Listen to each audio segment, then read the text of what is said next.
Welcome to today's 5-minute Bible study on the days of Christmas.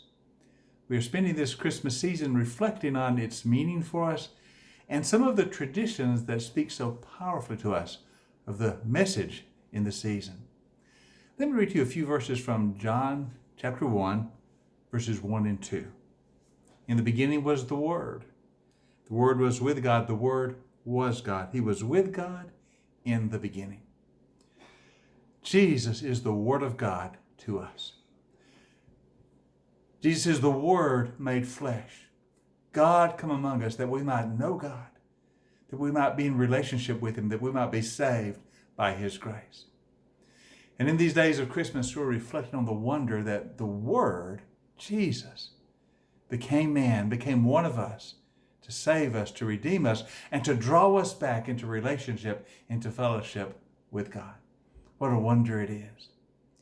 You know, some of the traditions of Christmas express this to us, how the Word became flesh.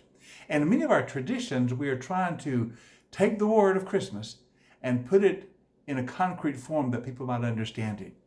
And one of our great traditions does this very thing, and that is the tradition of our Nativity Scenes. Did you know that Nativity Scenes, these expressions of the Christmas story, first began in the 13th century? Actually in the year 1223 in Italy. One of the saints of the church, a fellow by the name of Francis of Assisi, we call him Saint Francis. He led a revival movement in his day. And in 1223, during the Christmas season, he came up with an idea to help the people understand the message of Christmas, that the Word has come among us. Now, most of the people in Francis' day were illiterate, that is, they did not know how to read, so they could not read the Word of God for themselves. They depended on the church, people telling them what the Word was. And Francis at Christmas of that year came up with a wonderful way to express the Word. Just outside his village of Assisi, he created a living nativity scene. He recreated, as it were, the Christmas story, that people might come and see it. And in that scene, understand the message of Christmas, that Jesus had come among us as the child of Bethlehem, that the Word of God had taken upon himself flesh. Francis created the first living nativity scene. It very quickly became popular throughout Italy and then spread throughout Europe, eventually spread throughout the world.